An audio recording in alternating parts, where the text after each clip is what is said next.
Welcome to the Terrible Podcast with your hosts, sports journalist David Todd, and from SteelersDepot.com, Dave Bryan. Just a couple of Daves, chillin', talking Steelers. Now, here's Dave and Dave.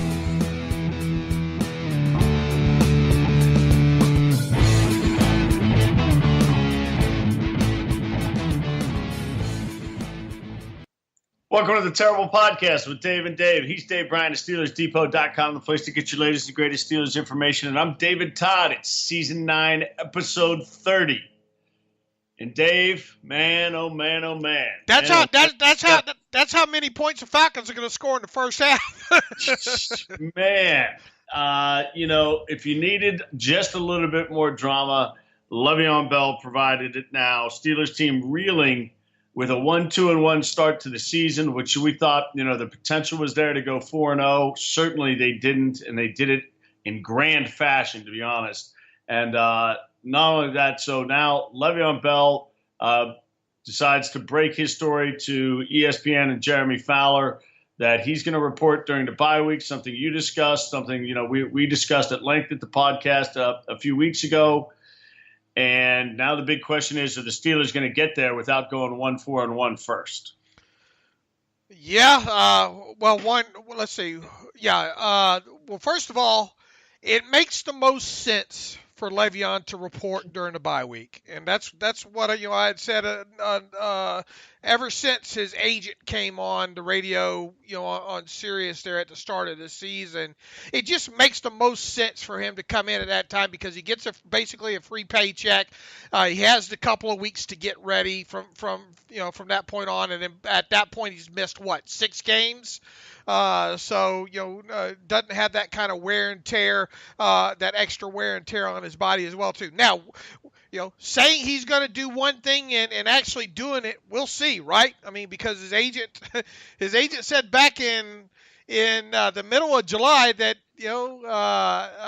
barring something exceptional, that he expected his client to be there in week 1. Well, that obviously didn't happen. But I believe that the bye week is the plan for Le'Veon right now. And for those of you that are wanting and hoping that Le'Veon Bell comes in, reports, signs his tender, and is traded, well, you got about 10 days in that span there for the Steelers to trade Le'Veon Bell. And quite honestly, unless a team, David, between, say, the Chiefs or, I don't know, name the Rams, were to lose maybe Hunt or Gurley to a season-ending injury, really that's the only way I could see a team maybe reaching out and trading anything for Le'Veon Bell. So let me ask you a question so that I'm clear. I'm sure a lot of our listeners might be confused as well. Because Bell has missed these games, obviously the money he's going to make this season is different. So let me ask the technical aspect of things. The Steelers can put a transition tag on him next year. That will be a lower cost tag. Is that correct? It could be as low as $11.5 million. That is correct. A transition tag, but a transition tag is, the reason I've never really talked about it is because it's flimsy and it really, it's not flimsy. It just serves a different purpose. Right. Well, yeah, it gives you the last right. Yeah. Yeah. It just gives it is in this collective bargaining agreement. So it's there as an option to do something. And one of the things that can be done here on a last look type deal is you can do a sign and trade. So you could do that as a way to possibly, unlikely, but possibly recoup some value. Now, Dave, I have another question that I don't know the answer to. If let's say the Steelers actually traded Le'Veon Bell this year. Let's say they got a 3rd-round draft pick. And the point is here, the Steelers are likely to get a 3rd-round draft pick in compensation. That will be 2020. And that will be at the end of the 3rd round.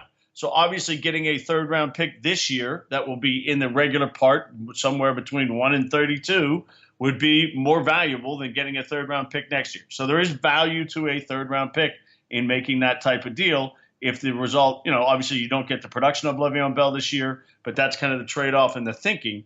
If another team gets Le'Veon Bell, Dave, can they put the franchise or transition tag on the player? They They can't should. put the franchise tag on, right? I believe they can. But it would be the quarterback transition tag, right? Right. It would be the quarterback. I mean, sorry, quarterback franchise tag. It would be the exclusive quarterback tag. Okay. Now, can they put the transition tag on a player? They should be able to. Yes. Right. Now, if there is a benefit to a team doing a trade, thinking that, say, we want to sign Le'Veon Bell to the long-term deal, and so you get him in the trade, and we're willing to pay him, more guaranteed money. And what we're going to do is we're going to try to negotiate that, and if we don't, we'll put the transition tag on him and give us more time to try and negotiate that and try and figure out kind of where the threat of the transition tag and where we're going to go with things. So that's a scenario that could, in my mind, make a trade possible. I'm with you. I think I thought it was zero chance before when he was out. When he comes back in, it's possible. The Steelers might just say, look, you know what?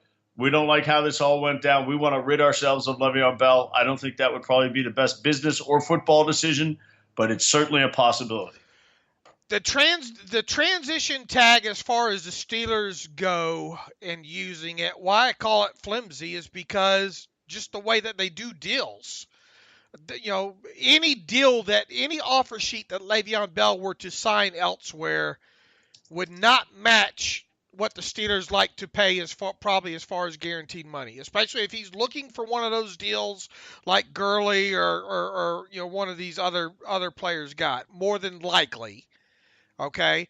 Now, on the flip side, if you really wanted to look at the deal that got Todd Gurley, in other words, how much is another team going to give Le'Veon Bell fully guaranteed? You can look, and they keep spouting these numbers off about Gurley, but what was Gurley's true guaranteed money? And it was just shy of $22 million, right? It was the $21 million signing bonus and the $900 and something thousand dollar base salary. Now, yeah, he's got kind of rolling guarantees from there, but the true guaranteed money was just shy of $22 million. So, unless the team, it gives the Steelers one last layer protection, and they would be kind of gambling that whatever offer that Le'Veon Bell would get, that they would likely match. And here's the thing about using that transition tag as well, too. If you don't match, you get zero compensation for that, for losing the player. And not only that, as we learned in the Charles Clay to Miami Dolphins, or was it the other way around? The Miami Dolphins to the Buffalo, whichever way he went in that. Yeah. That does not factor into a compensatory pick loss value either. Okay, so you get zero for the player if you don't match, if you put the transition tag on him and then lose him. Zero. Right, and so that's significant. Right. So yes, the best case scenario would be to get the cheeseburger today in the third round draft pick, which would likely be higher than the third round pick that you would get, or because look, we keep saying a third round pick, you're going to get compensatory draft pick value by losing Le'Veon Bell via free agency. Right. So in other words, because that factors into how many not that we expect the Steelers to go hog wild in free agency, right? But what if they did sign some, the whole balance thing, the whole canceling out system works there. So there was concern if they pulled the tag this year and he was worth a third round pick this year, that they would get nothing because of signing Bostic and Burnett and Hubbard being gone, that they could actually, I saw one it's the magic formula that nobody knows the exact answer to, but I saw somebody say that would actually be a big negative for the Steelers because of that offset. Well, my understanding is always if you pull the tag after the primary free agency date, that you give up rights. Right, you give up it doesn't factor into the formula. That's what I've always been. Okay, I can't remember what happened with Josh Norman. He was well before the cutoff date. Okay, right, well before July 15th in this case, right. So that's why they got value as far as the compensatory pick goes. Look, I think would it upset me if the Steelers traded Bell and got a third-round pick for him? No, because I mean, if you're looking at losing him anyway, why not get the true something that and that's a third-round pick for sure. So yeah, that would be the best case scenario. Now, as far as what you're saying, the value of another team, potentially losing him as a half-year rental. That's still sort of in play, but, if they had the cap space, they could indeed put the transition tag on, at least give themselves at that point, the right of first refusal is basically what it is to another team. So they could, Le'Veon Bell shop himself, get his best deal, get it signed, bring it back to that team, and then that team matches. So there is, I guess, technically a layer of protection for a team that would trade for Le'Veon Bell. Okay, so now the question becomes, have they already fielded enough? And would Le'Veon even let himself get traded? At this point, he seems once he signs, and it's not, then it's not his choice. Well, he can work that into the. I mean, that's negotiable right now in this 1-year tender he's about to sign. Things like what happens to him on a roster, on a roster exemption. That's negotiable right now. He could even negotiate with the Steelers to pay him his full $14.544 million. Sure, he could do all that, but the Steelers don't have to agree to any of it. So if he says he wants to come back and play, then he has to sign the tender, and then it's out of his hands. Sure, but that stuff is negotiable. Sure. Well, we've talked about that a bunch of times. So, and so is basically a no trade clause. That's negotiable in there. Sure. I don't expect the Steelers to agree to that, and I don't expect the Steelers to agree to anything. To be honest with you, you wouldn't think they would. And if the Steelers go 1-4-1, would they? Is there, in your mind, Dave? Is there any chance the Steelers go 1-4-1, then they go into the bye week, and let's say Bell's not ready to? Let's just make up a hypothetical here. They're 1-4-1 or they're 1-5-1, whatever case you want to talk about. Is there a chance? Would it make any sense for the Steelers to pull the tag and let him be a free agent to save the money that they would pay him for the balance of the year? Is there any value to the $8 million if you're not going to make the playoffs? And, of course, you don't get the draft pick. So, basically you're making a valuation, decision. What's more important to you, the draft pick 2 years down the road or the $8 million next year? What are your thoughts on that? Assuming that if they pulled the tag, that it does not factor into the. I mean, I can't see where pulling a tag at this point would allow you to factor into a compensatory pick. I just can't. I'm saying you're out of that, so you get out. You don't get anything, but you get the $8 million if you pull the tag. Yeah, I don't see where there's the value. You don't see any value in $8 million? Not versus losing him via free agency next year and getting compensatory draft pick value. Right. So what you're saying is you think a compensatory pick in 2020, end of the third round pick, is worth more than $8 million. Personally, yeah. Yeah, I think that's fair. I just think that's how you have to think about it. Yeah. I mean, look, there's so many layers to this onion now at this point. I mean, but like I've said all along, I will be surprised if they deal him. Because to me, that's just. A lot of my beliefs, David, on this go back to Steelers and precedent, but we've never really gone up this far into it before. What kind of precedent are you saying? Are you putting out there if you finally let this guy get out? Basically rewarding him, I guess, for his holdout.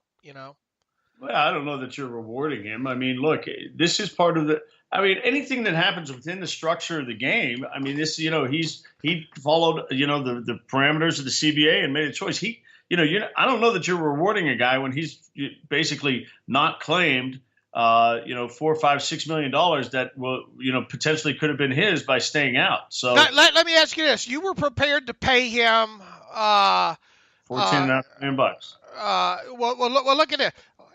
This is going to sound crazy, and do I think it's going to happen? No, but I mean, would you consider, playing him out and putting a quarterback tag on him next year?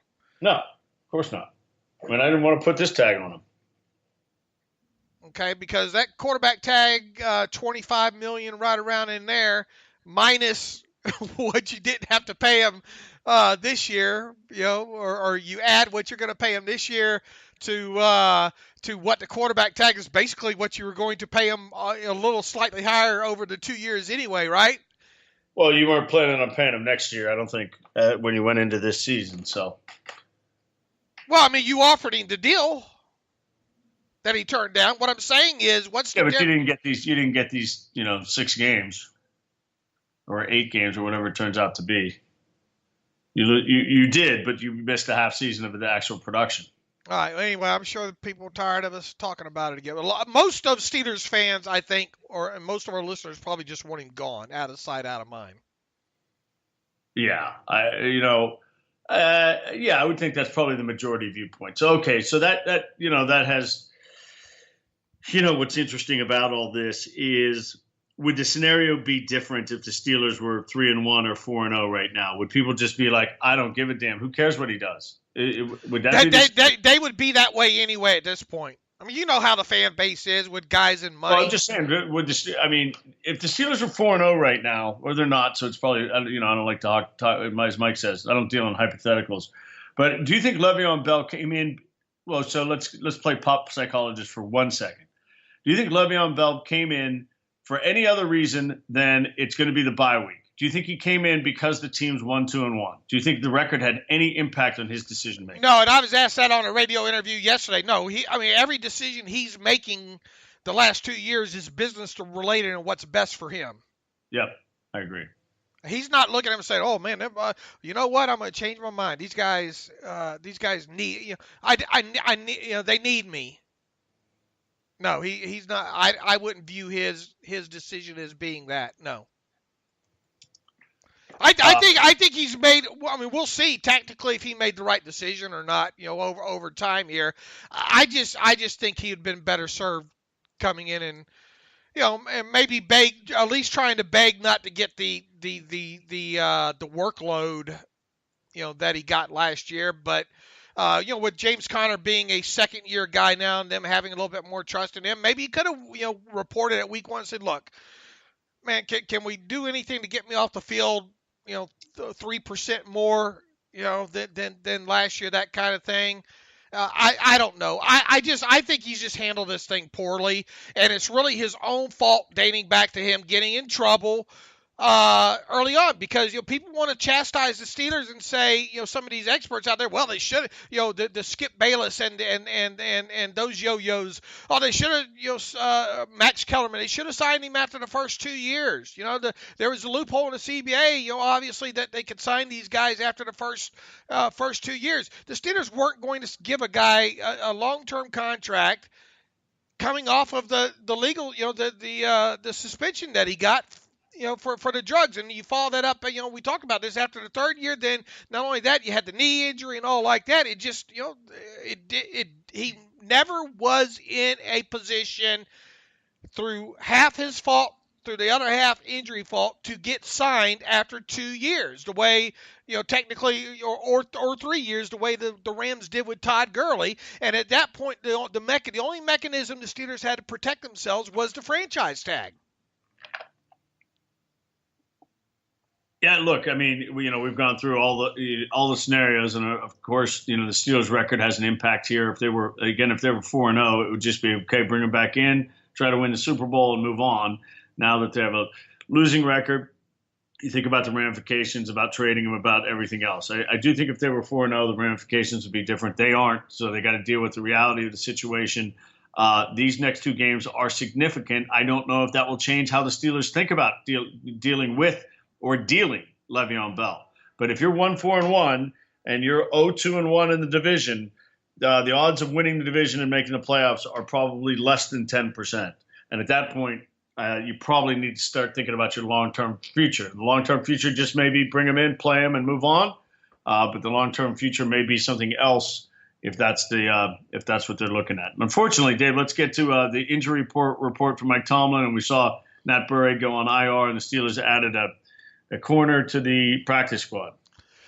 Yeah, they did. The move of moving Nat Burray to IR, his spot on the 53 was filled by Brian Allen, the cornerback, obviously the former draft pick that had been on the practice squad that didn't make the 53 initially here. So now, that move kind of makes a little bit of sense because you've had a couple of corners banged up. You were light in those numbers anyway, and you were heavy on the safeties on top of it. So that move's kind of was to be expected. I think Nat Burray, is that it for him? One and done, or 4 games and done? Probably. Not the best backup safety. I mean, good special teams guy, but I think he only had one special teams tackle in those first 4 games. So that might be a quick career in Pittsburgh for Nat Burray. They signed Herb Waters, a former kind of wide receiver turned DB out of University of Miami, to the practice squad to fill the spot that Brian Allen held there. Right. And, Brian Allen was a guy who didn't have a great end of the preseason, got beat, took some risks, got beat on plays. The Steelers, obviously with Mike Hilton's emergence and Cam Sutton, and they decided to go with Cody Sensabaugh. So that's where they are. I wouldn't expect Brian Allen to get on the field. He'll be a special teams guy like Burray was. Burray was filling in, actually getting time the past couple of games because of Hilton's injury. So hopefully Hilton's back. Hopefully Burnett's back. And, this is a net positive because Brian Allen's not going to hurt you on special teams. He's fine. And the Steelers move forward from there. But it'll be, what do the Steelers do? Burrow was the up back, right, Dave? I can't even remember now. Yeah, he was the up back there. So protector, they're going to have to do, they have to make a decision there. They had Robert Golden there, of course, for 3 or 4 years, and Burray came in and was that guy. And that was why everybody was aware when they cut him on the cut to 53 that he was going to be back because they hadn't run anybody else really through that position. So that'll be, it'll be something to watch. It's not something we spend a lot of time thinking or talking about, but there's some significance to that. But that should be the most significant aspect of things if the Steelers get the other 2 defensive backs back. Yeah, and those other 2 defensive backs are, of course, Morgan Burnett and Mike Hilton. Burnett has missed time with that groin injury. Mike Hilton with the hyperextended elbow that he suffered in the first play of the fourth quarter against the Tampa Bay Buccaneers. Both, or Mike Tomlin said on Tuesday that they hope to get both those guys back. It sounds like Hilton thinks he'll be back.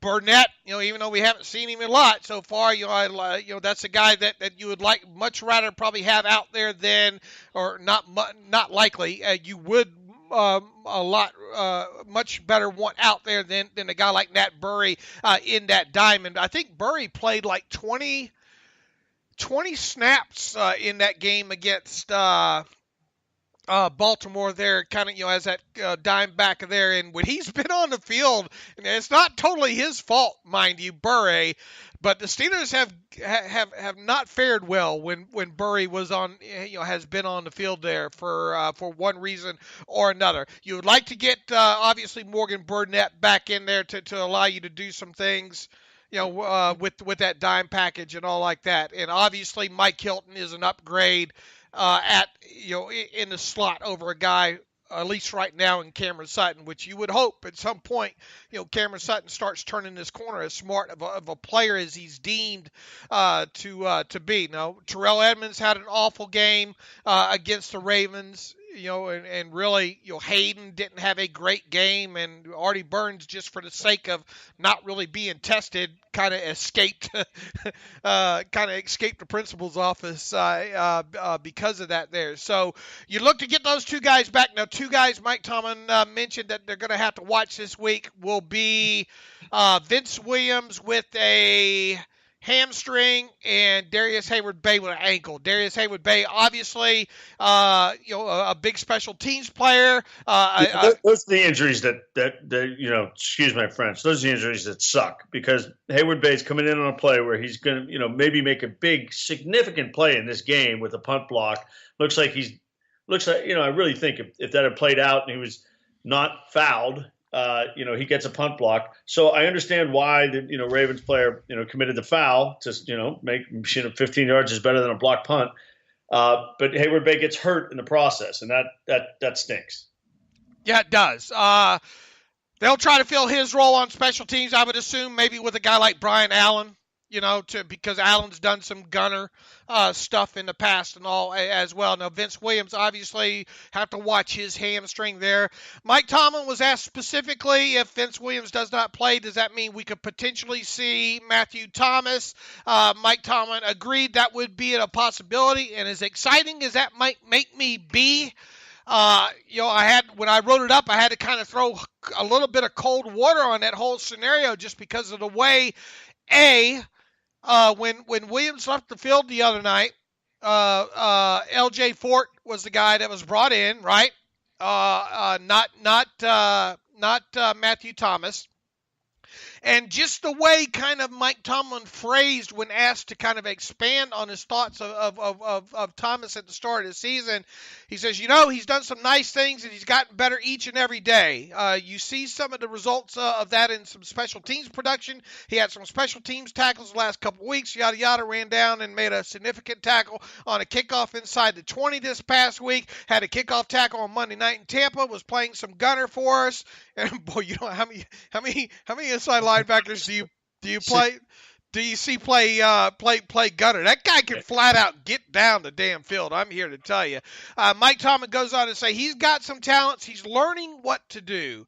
As he gains more knowledge and a good baseline in play, he'll be given an opportunity to participate when it presents itself. I think if you boil down what Mike Tomlin said to that last quote, he's got some talent. He's learning what to do.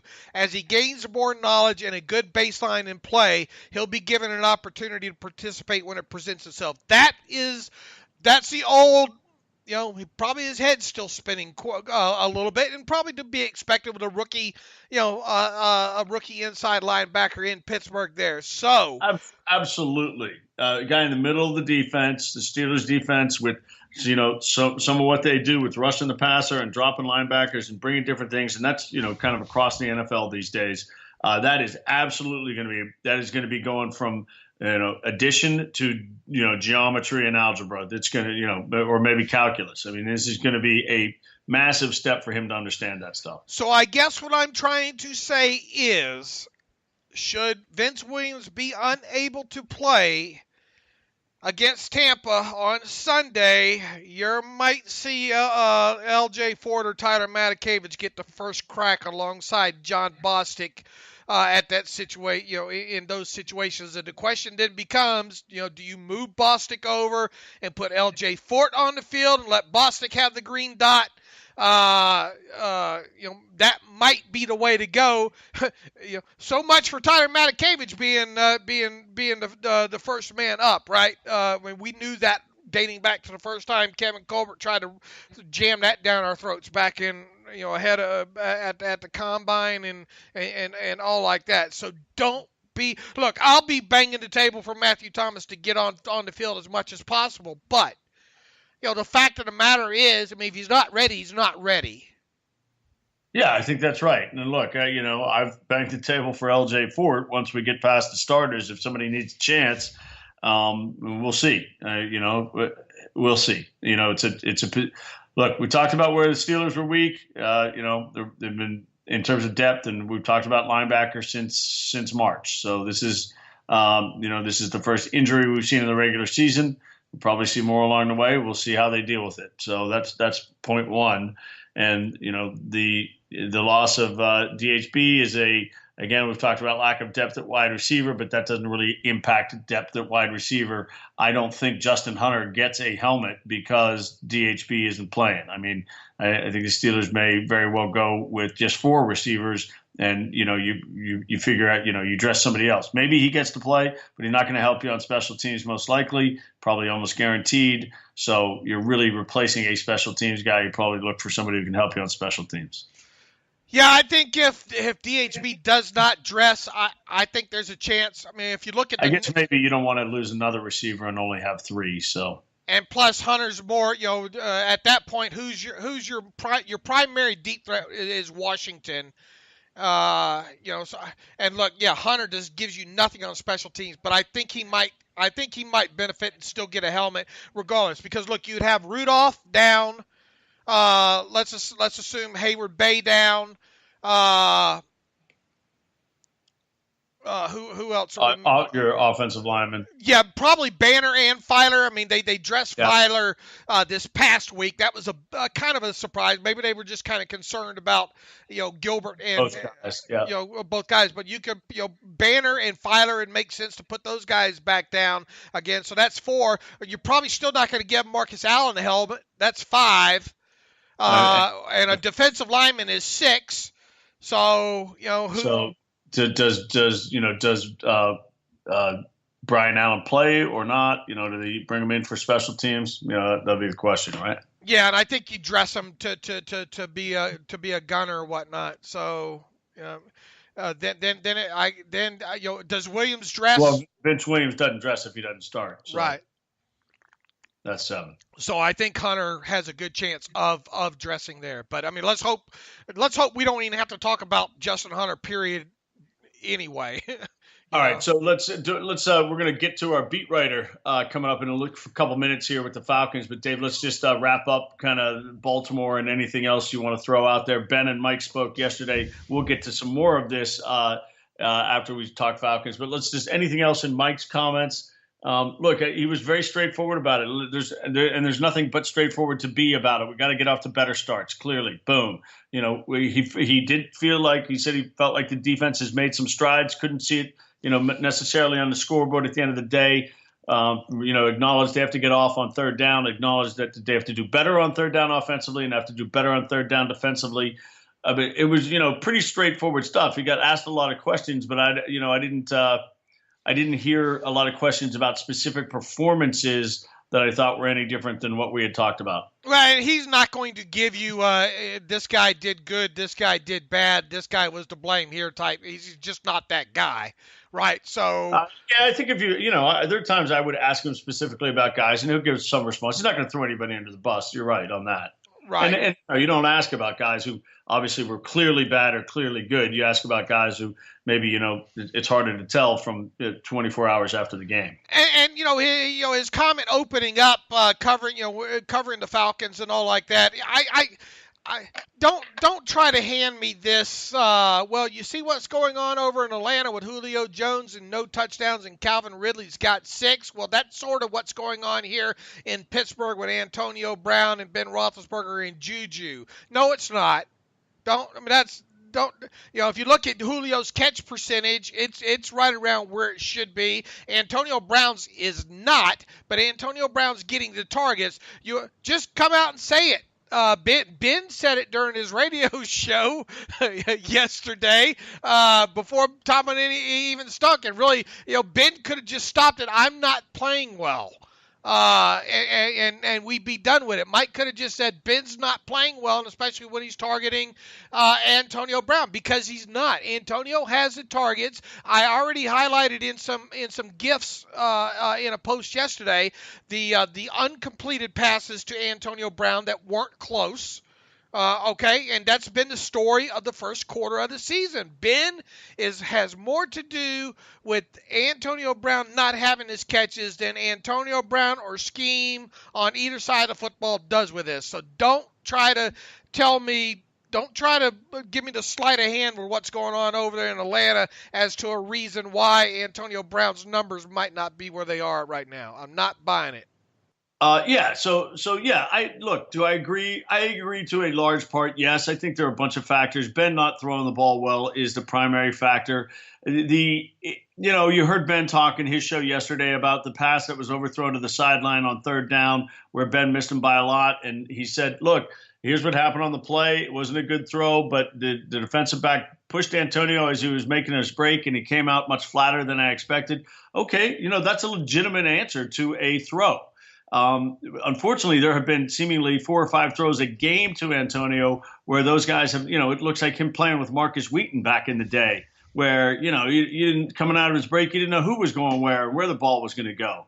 So, that's happened too much. And, the occasional push in the back is going to mean it looks, egregious when maybe it wasn't, but it hasn't been good enough. And that's clear. I don't, I'll put most of the blame on Ben. I can't put 100% on Ben because, I'm sure there is some scheme aspect to it. Not having Martavis Bryant on the field, it certainly probably impacts how defenses think about things. I'm sure they don't think about James Washington the way they would have thought about Martavis Bryant last year at this point for James Washington, 3 games into his NFL career. So, I do agree it's the primary thing. I don't think it is the only thing. Ben 1 of 6 on third downs in that game against the Ravens in the second half, and the one completion was that one to Switzer that Terrell Suggs sniffed out that lost 5 yards. 1 of 6 for -5 yards and 1 interception. On that interception, great job by the Ravens, just kind of confusing some coverages there. Weddle's up on the line. They rotate the safeties right at the snap of the football. They drop a linebacker into the middle of the field, and Ben really, I think that you had Juju running an out right into a safety. And then he had reverse course back to the middle. It was a mess. They like I said in that show the other day, they out everything the Steelers in that game. And I mean, they didn't even look like they belonged on the field with them, to be quite honest with you, at certain points on both sides of the football during that game. Yeah, let me get to one quick thing before we talk Falcons is, you mentioned Switzer, and I saw a bunch of media types even, guys who cover the Steelers talk about, mocking the fact that Switzer had 7 catches and led the team. He was 7 catches on 7 targets at about 4.5, 5 yards a target. But the idea is, they weren't. That's his role, right? If you're trying to get small spaces, some of them are going to be check downs. Occasionally you try to get him loose, see if he can do anything after catching the pass. But he's catching passes on 2nd and 4 for first downs. The touchdown he caught the other day against the Bucs on the goal line.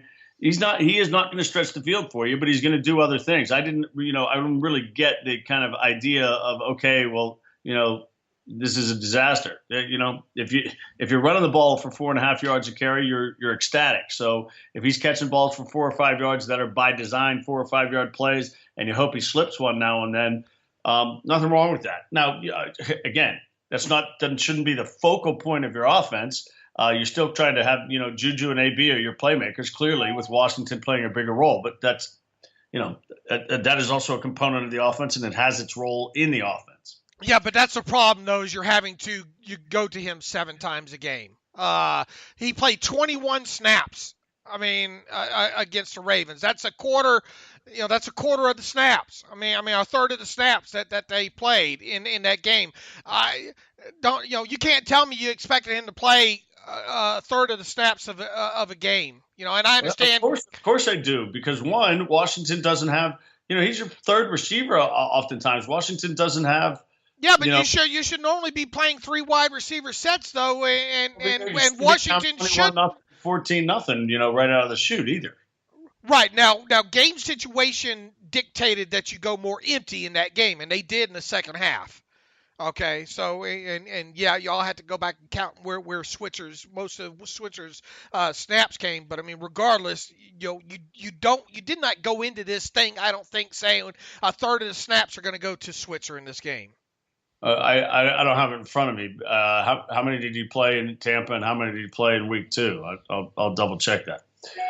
But let's get our guest on, because he's waiting for us, and we'll get right into some Falcons talk. Okay, of course, being Wednesday, we get a beat writer who covers the opposing team each week. And as the situation we had with Tampa a few weeks ago, Steelers don't get to play the NFC teams all that often and get to cycle through the divisions. And we're pleased to be joined again this year, 2018, really 5 years later, by D. Orlando Ledbetter, who the Football Writers of America, President Emeritus, of course, writes for the AJC, Atlanta Journal-Constitution, AJC.com. You can check out his podcast, Bowtie Chronicles. Daryl, appreciate you being with us again on the Terrible Podcast. Thanks for having me, guys. Looking forward to a pretty interesting game that's setting up here on Sunday at Heinz Field. And you can follow on Twitter, by the way, for the latest and greatest of what's going on this week as we get into the matchup. It's at DOrlandoAJC. All right, look, you said it. You got two teams here. Dave and I were laughing about it on Monday. Two teams that a lot of people picked to meet in the Mercedes-Benz Dome in Atlanta to be in the Super Bowl. And right now, both these teams are wondering if they're going to be in the playoffs. As the Falcons are 1-3, the Steelers 1-2-1. We had a chance to watch the Falcons Bengals game, a last-second kind of heartbreaking loss. This offense has set records the last 2 weeks with the number of points they've scored, losing at home, with kind of the number of first down conversions and everything. Very simply, it looks like the offense is doing everything right and the defense is doing most things wrong. Is that a fair assessment? Oh, no, that's very fair. Just to have the numbers laid out here, they're just in the bottom of the league and everything. Total yards 28th, rushing yards 25th, passing yards 25th, points 30th. They are not playing very good defense. Have been beset with key injuries though also, and got some more bad news for them today. That defensive tackle Grady Jarrett will not be playing against the Steelers, and that's already on top of Deion Jones, Keanu Neal, and Ricardo Allen. Of course, Jones and Neal were high draft picks that went to the Pro Bowl in their second year in the league. So some of that promising young talent that they went to the Super Bowl with in 51 is all on the sidelines watching right now. Yeah, we watched them play in the Super Bowl, and one of the things that you saw was how fast they were and how young they were. So clearly, nobody's going to survive the injuries that they've survived. But let's look at the offensive side, the good stuff that's been going on. And, the first-round pick, Ridley, has been, unbelievably good in terms of just production. How good is Ridley? Because we know how good Julio Jones is, and I'm a huge fan of Mohamed Sanu.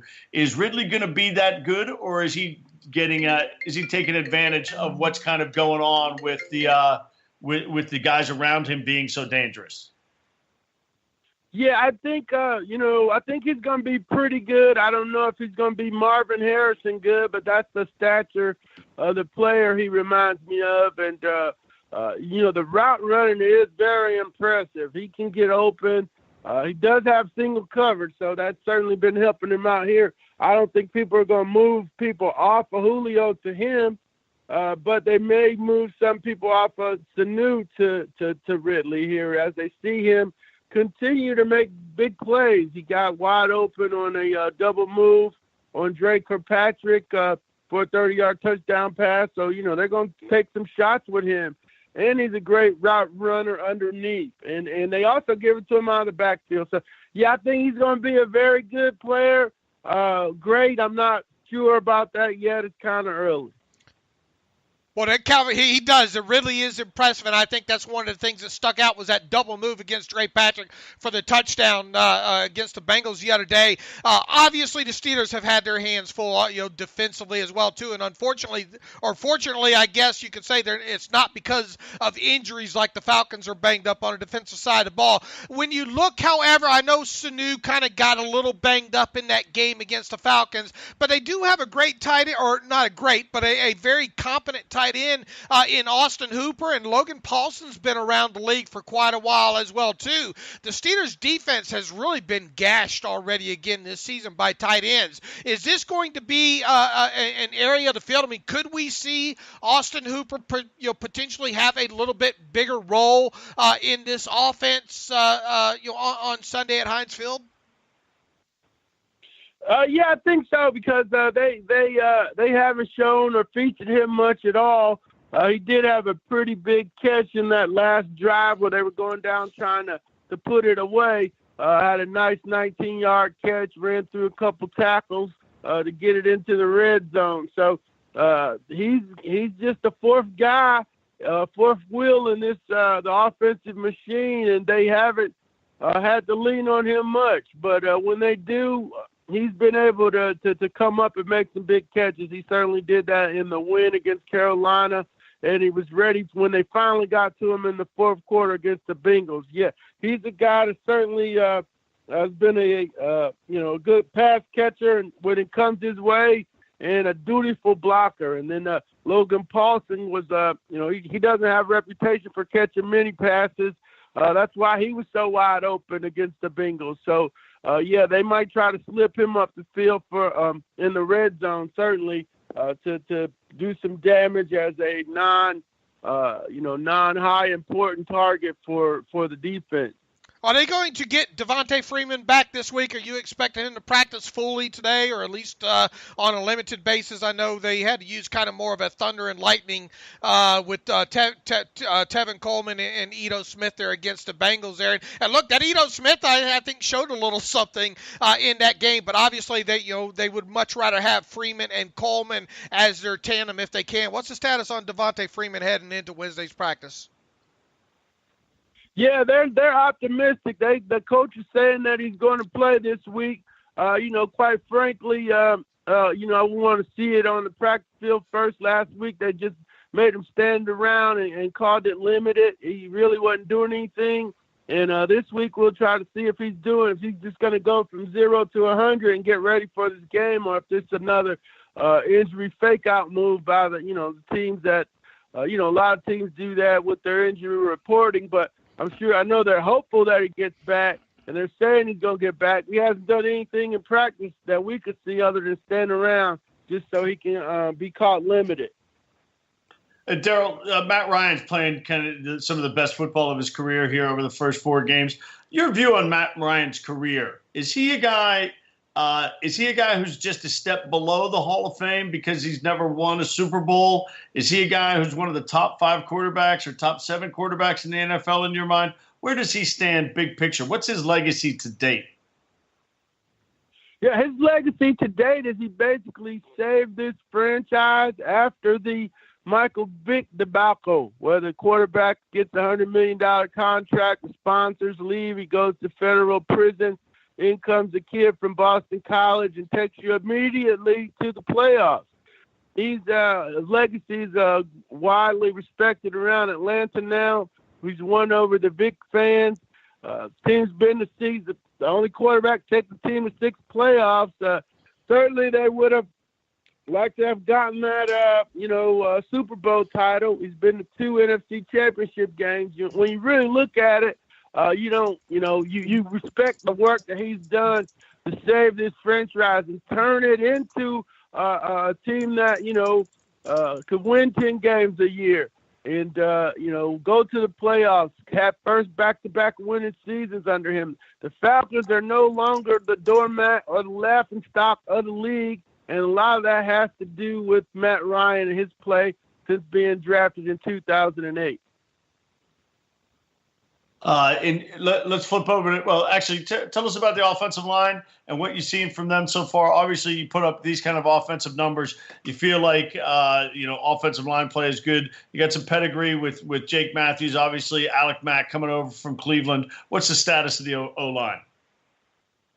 Yeah, they're doing a good job, but they've been having too many breakdowns at the bad times here. Jake Matthews gave up a big sack to Carl Lawson last week. Carl Lawson, the former Auburn and Atlanta kid. Fusco had a big holding penalty. But it's a cut blocking outside zone unit. They're definitely trying to get that defensive line moving. They're not stout in the run game. They have to throw in short yardage situations, but they're good at what they do, which is, they try to get into the defensive linemen and get them moving one way and then come back another way with some misdirection. And, by the end of the game, they're hoping to have worn your unit down. But, they're doing a good job, very good job, but not great in that sense that, heck, they almost need to be perfect here to win games because the defense is so bad. And that defense, as you said at the top there, boy, could you pick three guys that you wouldn't have wanted on IR at this point of the season for the Falcons? Talking about Deion Jones, just an amazing talent out of LSU. Keanu Neal, obviously liked him, a hard-hitting, thumping safety coming out of Florida, and Ricardo Allen, two safeties and an inside linebacker. That you get what happens against the Bengals the other day. Look, Duke Riley is doing his best in there. I think he leads the teams in tackles right now. And we all know about Takaris McKinley and Vic Beasley, but those two are rush to passer type guys. And if they can't get home in 2.5 seconds, it really puts a stress on that defense. I mean, just how stressed is that defense at this point? I mean, do you even bother running against this defense? Yeah, good point. They're definitely stressed. That was the strong point of the defense, just right down the middle. Kind of off of the old Tampa Bay model. You had your tackle and Grady Jarrett, your middle linebacker, and Deion, your strong safety, and Keanu, who gave you that physical presence. They're all gone. And there's a drop-off at every spot.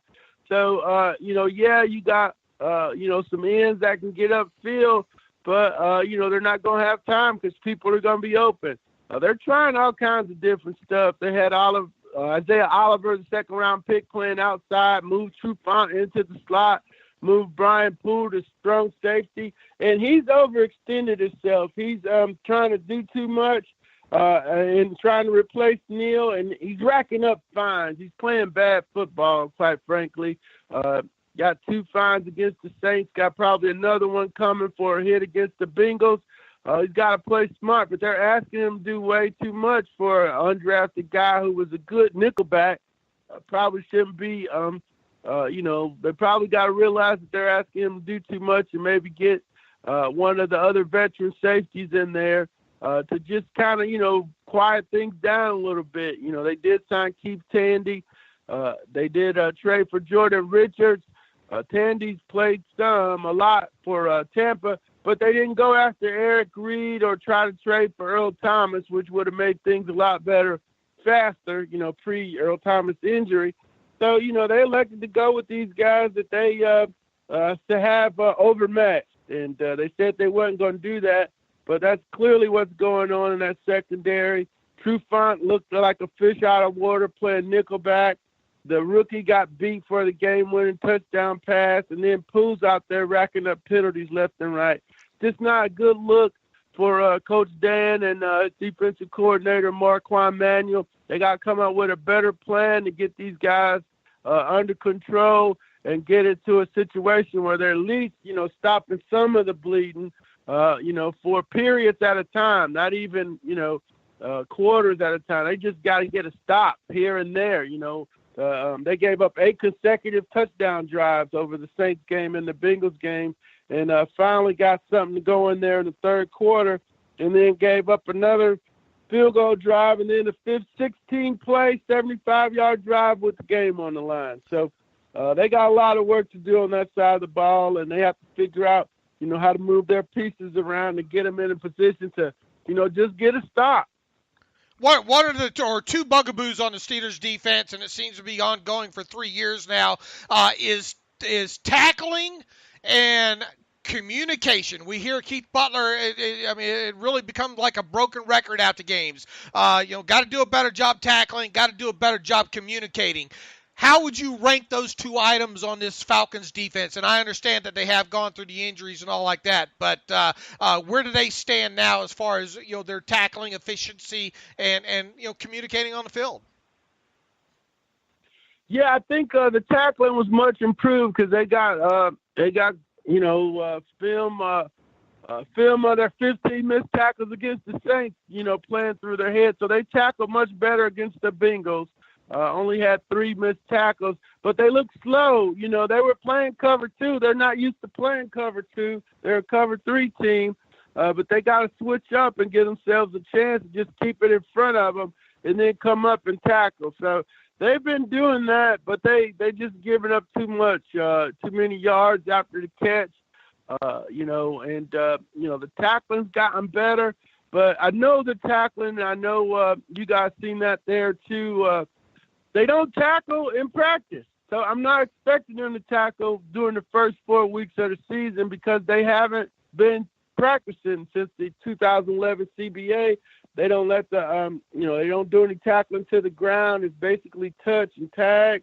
And then you get into games on Sundays and wonder why they're missing tackles all over the league. It's because they don't practice tackling anymore. So, that's just starting to quiet itself down. If it doesn't, then you have a real problem here as we go into the second quarter of the season. But they've been a great tackling team under Dan Quinn. Now you just need them to be a very good tackling team. And, they're waiting. They're not attacking, which they, like to do. And so that's why the Bengals have been able to, move the ball on them so much. The Saints, too, they're giving up 534 to the Saints and 407 to the Bengals. So they're not going after the ball or attacking anybody. They're just trying to keep stuff in front of them and at least slow people down somewhat. Daryl, I know how we know how passionate people are here in Pittsburgh, and they demand success, and sometimes the bar is even, in my mind, too high. But certainly the performance this year has been horrific on the defensive side of the ball, and people are losing their minds. How's the Falcons fan base reacting to kind of the great offensive start, but obviously the equally bad defensive start? Yeah, they're pretty. It was a great, story. Super Bowl's here in Atlanta. They got a good team, good defense. There was reason for optimism to think that, hey, just a year removed, that the only team in the NFC to go back to the playoffs, that they had a shot. Now it's, folks are dumping tickets, trying to figure out, what could go wrong is certainly happening now. They're fun to watch, but the expectations have been lowered greatly around town, and you're seeing folks move over and get more excited about the baseball team that's back in the playoffs since quite a while. So it's going downhill, and it could go downhill fast here in Atlanta if they drop one to Pittsburgh and then lose to Tampa Bay, and they're 1-6 heading into the bye week. They'll be ready to throw in the towel around here. That's funny. We said the exact same thing. That we have the Steelers have the bye week coming up at the same time, and obviously this game, and then the Steelers have the Bengals in Cincinnati, so they could be looking at 1-4-1 for their, potentially. Do you think the team that loses this game is out of the playoffs? Yeah. I don't know about the NFC North, but yeah, y'all falling behind the Bengals, and the Bengals are at 3-1, and the Ravens are out front there. Certainly here, the Saints are looking pretty good, 3-1 in the NFC South. You got a loss to them, so yeah, you're pretty much dead in the water unless you can rip off 10 in a row, 9 in a row. And that doesn't seem plausible with the defenses and so forth. So. But the Steelers got a better shot because they can get rolling. If you can get Antonio Brown and Ben on the same page, like Coach Mike said yesterday, and get that running back that shall remain nameless taken care of, then they're in a better spot than the Falcons as far as salvaging their season here. All right, who you got on Sunday at Heinz Field? It's going to be, the great offensive display. It's going to be out 45-41. I'm going with the Steelers on this one. The Falcons have never won in Pittsburgh. They're 0-6-1 in Pittsburgh, and this will be one of their weaker units they're bringing to the Steel City. So I expect it to be 0-7-1 for the Falcons in their trip to Pittsburgh. All they're going to get for it is maybe some Iron City beer to take back on the plane. Are you over or under 60 points? Oh, over, way over. All right, man. We might have that by halftime.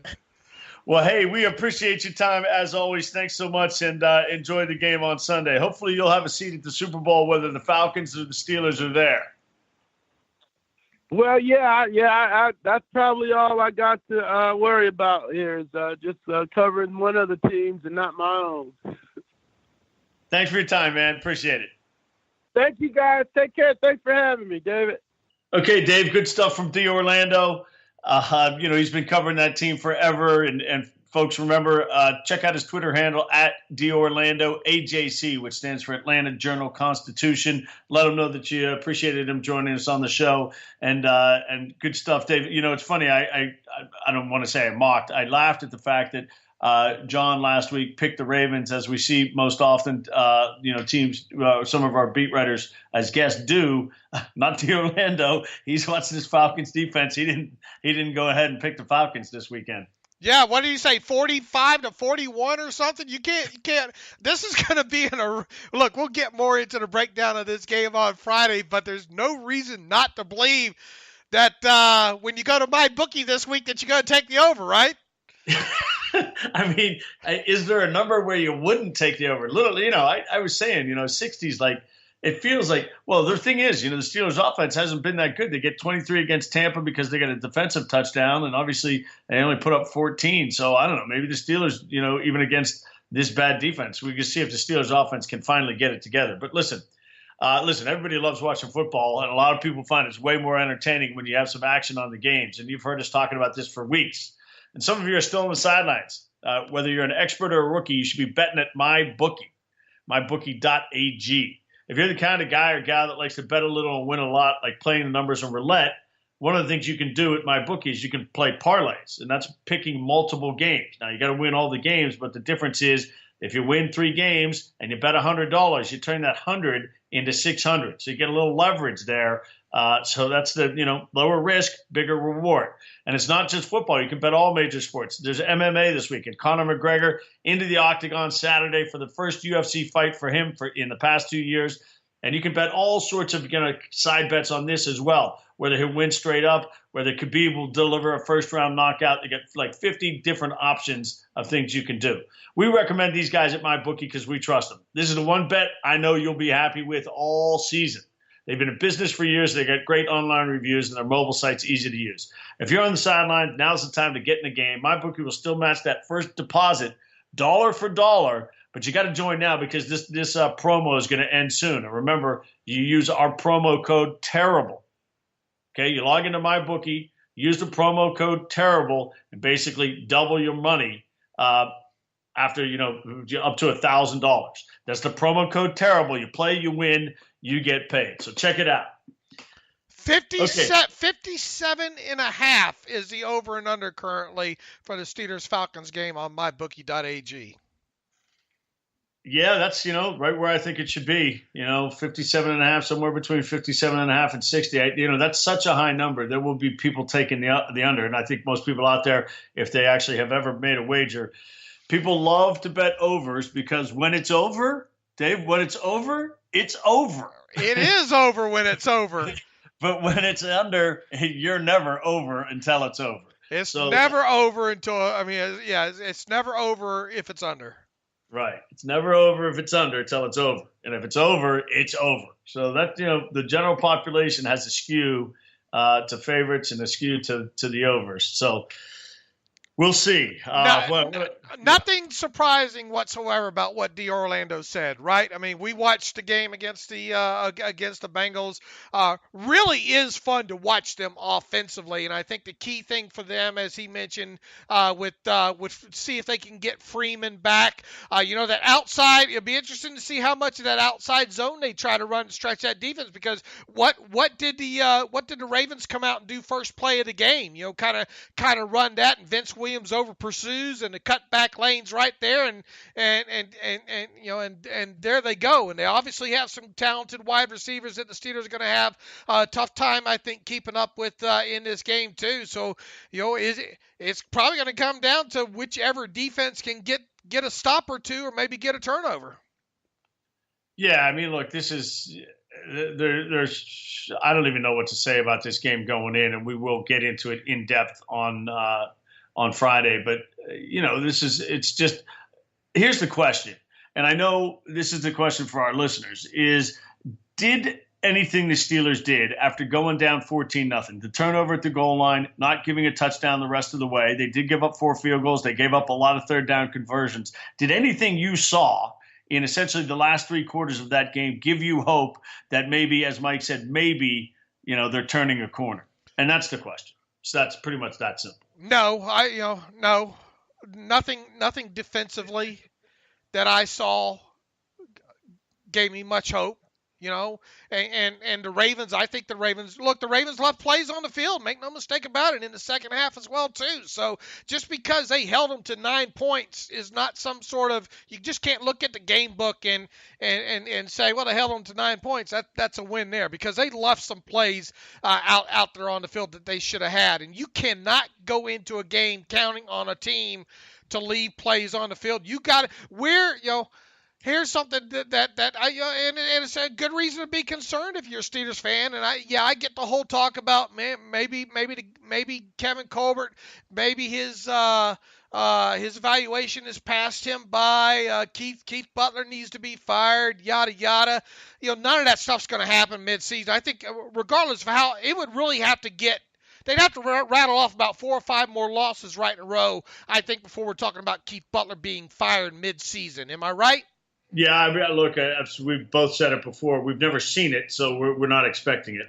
And we've gone over why, even in this scenario, it's even more difficult. You've got a new defensive backs coach, you've got a new defensive line coach, and you have two linebackers coaches who are not at all ready to be, defensive coordinators. I mean, I guess you could make a case that Jerry Olszewski, could be that guy. The other 3 guys are not even qualified for it. Olszewski, maybe he could do the job. I'm not in a position to make that judgment, but I mean, it's a new staff, and that makes it more difficult to make those moves. And when you look at this team, the way it's built top to bottom, David, especially on the defensive side of football, there's some pedigree. In times past, we've been able to say, well, look at the Steelers secondary. They never draft a defensive back before the 4th round. You get what you get when you try to draft all your defensive backs in, 3rd round or later. Well, now you have some supposed pedigree on this defense. You have Artie Burns, a former 1st-round pick. You have Sean Davis, a former 2nd-round pick. You have Joe Hayden, a former 1st-round pick. You could go down the list. Cameron Sutton, a 3rd-round pick. Morgan Burnett, what was he? 1st or 2nd? Do you remember what? I mean, he's a high pedigree guy. In Morgan Burnett there. You look at the outside linebackers. Bud Dupree, T.J. Watt, both former 1st-round draft picks. Inside, Bostic was a former 2nd-round draft pick. Sure, you have Vince Williams, a 6th-round draft pick in there. You look at the defensive line. Look at the pedigree there. Cameron Hayward, former 1st-round draft pick. Stephon Tuitt, former 2nd-round draft pick. Javon Hayward, a former 3rd-round. There's pedigree there, right? I mean, so, and we don't have the excuses that the Atlanta Falcons have right now, and losing both of your top safeties. Yeah, that was funny. You said, for better or worse, better than worse. It's like, I don't know. Is it better or worse? I think fans might argue it's worse because guys aren't hurt. It means that's the true talent level of these guys. They're supposed to be the guys who get it done. At least the Falcons can say, we'll get those guys back and they're better players. So frame it however you will. There's pedigree, supposed pedigree on their defense. Now, is it scheme? Is it coaching? Is it the pedigree's just not that pedigree? What is it? You can't use pedigree as a supposed pedigree as an excuse anymore. No, pedigree gets you in the door. Then you got to do it on the field, and you get, like everybody. If you're a rookie, you get the break of being a rookie. But after that, pedigree is just it's like what do they say? It's potential. Potential generally means, the old line goes, potential means you just ain't worth a damn yet. Now look, I can start and. Man, a lot of people are already trying to we'll see what happens with Terrell Edmunds, but boy, people are trashing this kid already and putting a bust tag on him. Was he overdrafted? I think so, yeah. But I mean, does that mean that he's still not, wasn't probably potentially a 2nd round talent? Some will probably argue with that at this stage. Look, I thought Artie Burns. Come on, anybody making a judgment after 4 games is making a mistake. I don't care what you're doing. It's not, nobody should be making judgments on players' futures after 4 games. They honestly didn't think probably. Look, you wanted to get him on the field during his rookie season, without a doubt. Okay. But did you want him playing this much and playing this much, free safety on top of it this early on? Probably not. Now, did he he's supposed to be the 6th guy on, right? I mean, you got Davis and you got Burnett and you got Hilton, and then Sutton and depending on the situation, Sutton and Edmonds are number 6. Now, did Edmonds get run over in that game against Baltimore? Did he look out of place in that game? Absolutely, he did. And look, when I made this comparison on Twitter the other day, it wasn't comparing the two players mano a mano, okay? I talked about a lot of people forget how bad, and Troy didn't have to fortunately play a lot during his rookie season, right? But do you actually remember how bad when Troy was on the field? He looked at times and looked lost, and you remember the things written and said at the times, calling him a bust and all like that. I'm not trying to compare and say, well, look at Troy Polamalu, look what he became. You got to give these guys the benefit of the doubt in their rookie season. And then go from there. So easy on this kid Edmonds, and let's see what happens past this year. Now, can you be mad at what has happened with Artie Burns and Bud Dupree and even Cameron Sutton hasn't probably lived up to so far, but I mean, it's still early on in his career. He missed half a season with a hamstring, so he's getting into that area now where you would hope to start seeing something with him. But make no mistake about it, this defense does have pedigree on it, and fans should be expecting more out of this defensive unit as a whole at this stage, right? Yeah, I mean, obviously, you don't. Nobody's signing up. I don't care whether you're the Bucks, the Falcons, the Steelers, the Browns. Nobody's signing up to be 28th or 30th in the league on the defensive side. Everybody's signing up to be in the top 15. They're not. I thought this defense would be better than what it is right now. Look, I was down on the defense, and I think I said that going into the season, and before that, I didn't expect them to be this bad. I mean, that's this is far worse than I expected. Now, is it salvageable? I mean, you'll find out real quick on. Yeah, because I still think they have some good players. I think Cam's a good player. I think Tuitt is a good player. He's proven me wrong so far this year. We haven't seen anything from him. I think Watt's a good player. I mean, I don't know if the jury's out anymore. The jury may have made its decision on Dupree, but I think he's a good athlete. So I still think there's, again, some potential there. And, the secondary, we'll see. I don't know what to think. I don't know what to think. Is this Falcons offense? Now think back what we've seen already. We've seen the Browns with Tyrod Taylor and Landry and, some okay. All right. Okay. I mean, our first year offensive coordinator, blah, blah, blah. Nothing to get excited about going into that game about that Browns offense. Maybe since then a little bit since Baker's taken over. Boy, it sure sets up for an interesting second game right now between those two teams. The second game against who? Kansas City, right? Boy, what an offense. Okay. Maybe undersold that offense just a tad. You Tampa Bay, Fitz Magic. They have some good receivers over there. Baltimore maybe the worst or second worst offense this team will face in these first 5 games? What I'm getting at is, or I guess my question would be, is this Falcons offense the best offense the Steelers are going to face so far this season? It might be the best they face all year. I mean, and make no mistake about it. That Chiefs offense was good, damn good. I mean, they're exciting to watch what they can do. Will the Atlanta Falcons offense be as much probably razzle dazzle, or look, they got a great quarterback in Matt Ryan. We'll see what running back shows up for Atlanta on Sunday, but when you look at the receiving core, we talked about top to bottom about the Buccaneers early, a few weeks ago, talking about Mike Evans, Deshaun Jackson, Chris Godwin, their top three. That looked pretty damn good on paper. When you throw in a guy like O.J. Howard at tight end and Cameron Brake, it makes that offense look even better there. Now, fast forward to what we're going to see in the Falcons this week. Julio, geez, I mean, that guy can put up 250 receiving yards on you in a hurry.